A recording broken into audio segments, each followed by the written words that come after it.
지난달 체크카드 명세서를 보다가 깜짝 놀랐습니다. 작년 같은 시기에 35,000원 하던 장바구니가 올해는 42,000원이 찍혀있더군요. 같은 물건 같은 브랜드인데 말입니다. 통장을 확인했습니다. 잔고는 변함없이 800만원.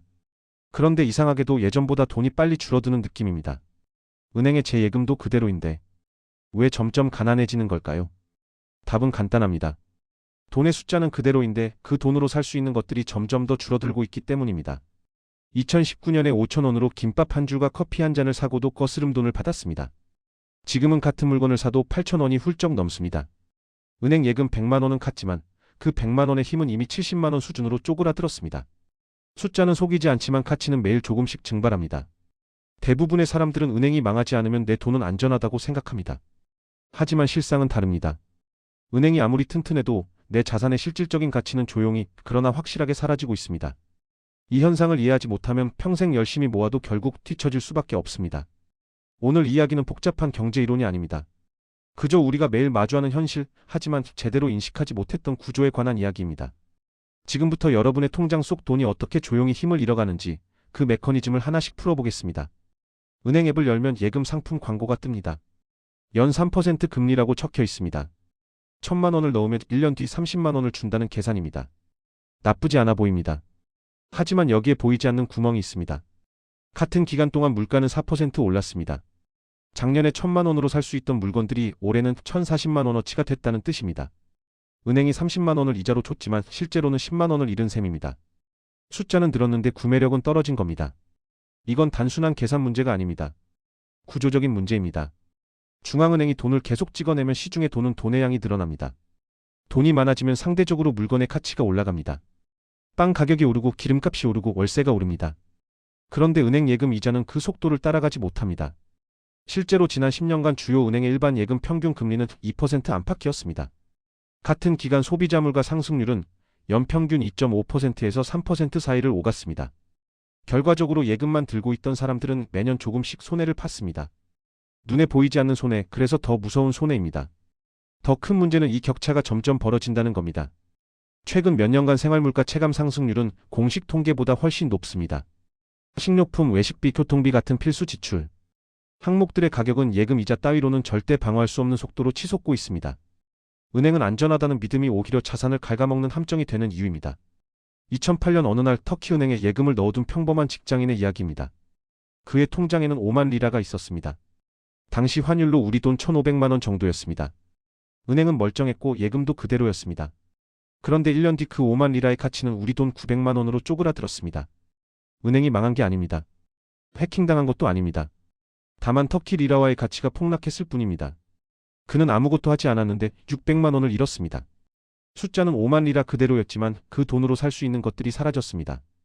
비슷한 일은 아르헨티나에서도, 베네수엘라에서도, 레바논에서도 일어났습니다. 공통점은 하나입니다. 은행 시스템 자체는 유지됐지만 화폐의 구매력이 무너졌다는 점입니다. 사람들은 통장을 보며 안심했지만 시장에 나가면 그 돈으로 살 수 있는 게 거의 없었습니다. 우리나라는 다르다고요? 그렇게 생각할 수 있습니다. 하지만 원리는 똑같습니다. 규모와 속도의 차이일 뿐 구조는 동일합니다. 2020년 이후 원화 통화량은 역대급으로 증가했습니다. 시중에 푼돈이 많아지면 결국 그 돈의 가치는 희석됩니다. 천천히 그러나 확실하게 말입니다. 실제로 2020년 대비 2024년 기준으로 주요 생활 물가는 평균 20% 가까이 올랐습니다. 같은 기간 예금 이자로 받은 돈은 그 상승분을 절반도 메우지 못했습니다. 은행은 안전하지만 내 돈의 힘은 약해지고 있습니다. 은행 창구 직원은 예금 상품을 권하면서 금리만 이야기합니다. 3%, 4% 높으면 5%. 하지만 같은 기간 물가가 얼마나 오를지는 말하지 않습니다. 말할 의무도 없고 말해봤자 상품이 안 팔리니까요. 정부도 마찬가지입니다. 공식 물가 상승률은 연 2%대라고 발표합니다. 하지만 실제로 장을 보고 기름을 넣고 밥을 먹어보면 체감 물가는 그 2배가 넘습니다. 통계는 평균을 말하지만 우리 삶은 평균이 아닙니다. 내가 자주 사는 물건들, 내가 자주 쓰는 서비스들의 가격이 진짜 물가입니다. 뉴스에서는 경제가 안정적이라고 말합니다. 주식시장이 오르고 부동산 시장이 회복세라고 합니다. 하지만 그건 자산을 가진 사람들 이야기입니다. 예금만 가진 사람들, 월급만 받는 사람들의 구매력은 조용히 무너지고 있습니다. 그 이야기는 뉴스에 나오지 않습니다. 금융 전문가들도 복잡한 용어로 포장합니다. 실질금리, 명목금리, 기대 인플레이션율. 어려운 말로 설명하면 일반인들은 이해를 포기합니다. 이해하지 못하면 행동하지 않습니다. 행동하지 않으면 계속 당합니다. 이 구조가 유지되는 이유입니다. 결국 아무도 정확히 말해주지 않습니다. 은행은 이자를 주니 괜찮다고 하고 정부는 물가가 안정적이라고 하고 전문가들은 복잡하게 설명합니다. 그 사이에서 평범한 사람들의 예금은 조금씩 힘을 잃습니다. 이 글을 읽는 지금 이 순간에도 말입니다. 통장에 2천만 원이 있다고 가정해 봅시다.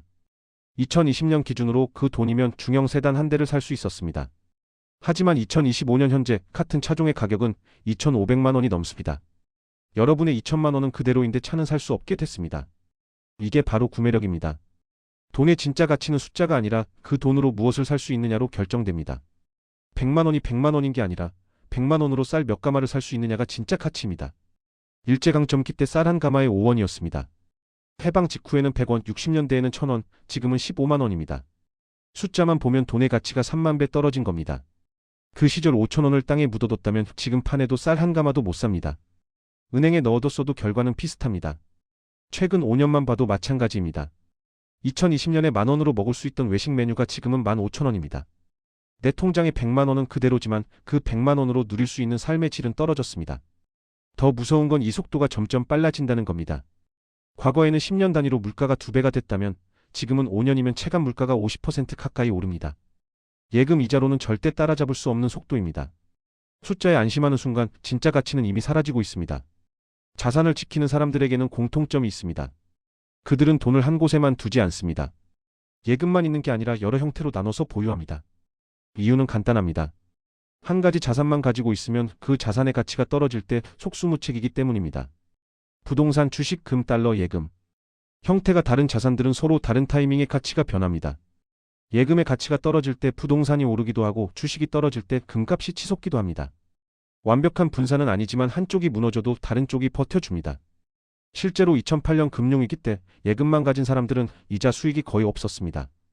금리가 바닥을 쳤기 때문입니다. 반면 그 시기에 금을 조금이라도 가진 사람들은 금값 상승으로 손실을 방어했습니다. 2020년 팬데믹 때도 비슷했습니다. 주식과 부동산을 조금씩 가진 사람들은 자산 가치가 올랐지만 예금만 있던 사람들은 물가 상승을 고스란히 당했습니다. 분산의 핵심은 복잡함이 아니라 균형입니다. 전 재산을 한 가지에 몰빵하지 않는 것만으로도 리스크는 크게 줄어듭니다. 예금 50%, 주식 20%, 부동산이나 금 20%, 나머지 10%는 유동성 현금. 이 정도만 해도 한쪽이 흔들릴 때 다른 쪽이 받쳐줍니다. 물론 이것도 정답은 아닙니다. 개인의 상황, 나이, 목표에 따라 비율은 달라져야 합니다. 하지만 확실한 건 하나입니다. 예금만 믿고 가만히 있으면 구매력은 계속 줄어든다는 사실입니다. 돈을 지키려면 돈을 움직여야 합니다. 거창한 투자 이야기가 아닙니다. 오늘 당장 스마트폰만 있으면 할 수 있는 방어법입니다. 첫 번째, 내 예금의 실질 가치를 확인하는 겁니다. 작년 이맘때 통장 잔고와 지금 잔고를 비교하고 그 기간 동안 자주 사는 물건들의 가격이 얼마나 올랐는지 체크해 보세요. 숫자가 아니라 구매력으로 보는 습관을 들이는 겁니다. 두 번째, 예금을 전부 한 은행에 두지 마세요. 예금자 보호 한도가 5천만 원입니다. 그 이상 있다면 다른 은행으로 분산하세요. 이건 은행 파산 대비가 아니라 심리적 분산입니다. 하루만 맡겨도 이자가 붙는 파킹 통장이나 증권사 CMA 계좌 등도 고려해 볼 만합니다. 세 번째, 최소한의 달러 예금을 고려하세요. 환율 차익을 노리는 게 아닙니다. 원화 가치가 흔들릴 때를 대비한 보험입니다. 전체 자산의 10% 정도만 달러로 바꿔둬도 원화 급락 상황에서 숨통이 트입니다. 환율이 오르면 달러 가치가 올라가니 손해를 일부 방어할 수 있습니다. 네 번째, 금 적립식 상품을 찾아보세요. 매달 10만 원씩 금을 사는 겁니다. 금은 수천 년간 가치를 유지해온 자산입니다. 통화 가치가 흔들릴 때마다 금값은 올랐습니다.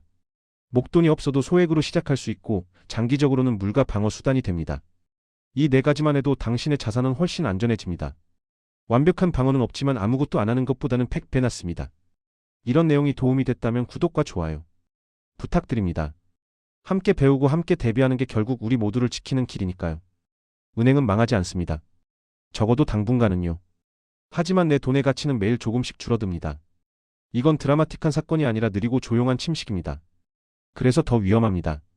눈에 보이지 않으니 대응하지 않고 대응하지 않으니 계속 당합니다. 부자들은 이미 알고 있습니다. 그들은 예금을 믿지 않습니다. 돈을 여러 형태로 바꿔서 보유하고 끊임없이 움직이며 가치를 지킵니다. 반면 평범한 사람들은 은행만 믿습니다. 안전하다는 착각 속에서 구매력을 잃어갑니다. 이 격차가 점점 벌어지는 이유입니다. 하지만 이제는 선택할 수 있습니다. 계속 가만히 있으면서 조용히 가난해질 것인가 아니면 작은 행동이라도 시작해서 내 자산을 지킬 것인가. 완벽할 필요는 없습니다. 조금씩이라도 움직이면 됩니다. 예금 일부를 달러로 바꾸고 금을 조금 사고 주식을 공부하고 부동산을 알아보는 것. 이 모든 게 방어입니다. 중요한 건 인식입니다. 통장 숫자가 아니라 구매력을 봐야 합니다. 은행이 안전한 게 아니라 내 돈의 가치가 안전한지를 따져야 합니다. 이 차이를 아는 순간 당신은 이미 대부분의 사람들보다 앞서갑니다. 경제 시스템이 원래 그렇게 작동합니다. 돈은 계속 찍어지고 물가는 계속 오르고 구매력은 계속 떨어집니다. 이 흐름을 바꿀 수는 없지만 대비할 수는 있습니다. 지금 이 순간부터 시작하세요. 내일이 아니라 오늘 지금 당장 말입니다. 당신의 자산은 당신만이 지킬 수 있습니다.